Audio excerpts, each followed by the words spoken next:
More fallout over the Spotify and Joe Rogan saga. Former Mumford & Sons banjo player Winston Marshall blasting millionaire artists like Neil Young and Joni Mitchell for risking Soviet-style censorship after removing their music from Spotify over claims of disinformation on Rogan's podcast. Marshall calling out Neil Young, writing, quote, "You can still stream his songs on Apple, ignore Apple's forced Uyghur labor, and on Amazon, but don't read about the company's infamous working conditions.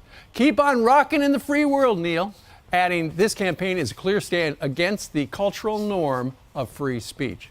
What's up, everybody? Major Retired Richard Ojeda here. And well, folks, if you haven't already guessed, you can imagine the bawling, whining pity party the GQP is putting on over Joe Rogan because Spotify removed over 100 episodes of his mind-numbingly ignorant podcast.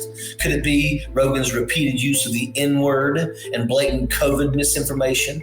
The details are still coming out, but at this point, nothing could surprise me anymore. The right are up in arms because one of their mouthpieces has been called out for his misinformation, as well as blatant change of tune from the beginning of this global pandemic.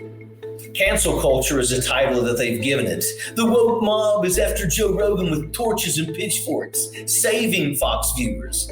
The whining that these people do is worse than fingernails on a chalkboard. How many times do we have to go down this road? And it's because that's their ploy, people. Remember, Trump loves the uneducated. Why? Because they're easy to manipulate.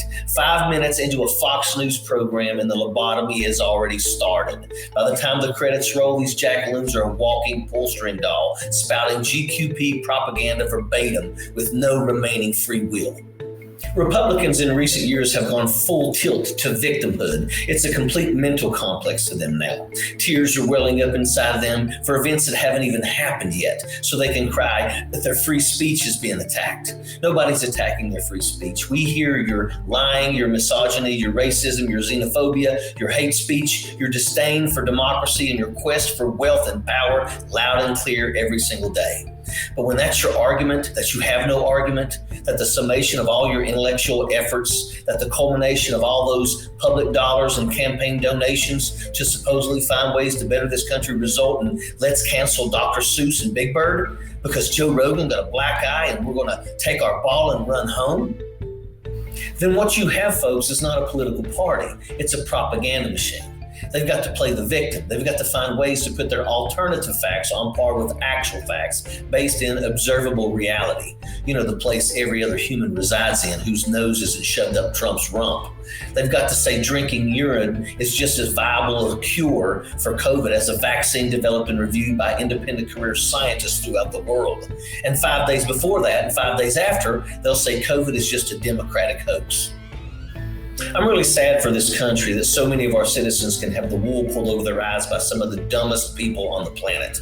But I'm optimistic because the people that are on the side of democracy are the intelligent ones. While the Mitch McConnells and Lindsey Grahams of this world are fine spreading lies, hatred, and death for the growth of their own stock portfolios, I'm grateful we still have a few leaders of conscience in this world that can discern the fundamental difference between science and absurdity, between hatred and hope, and truly uphold the Constitution.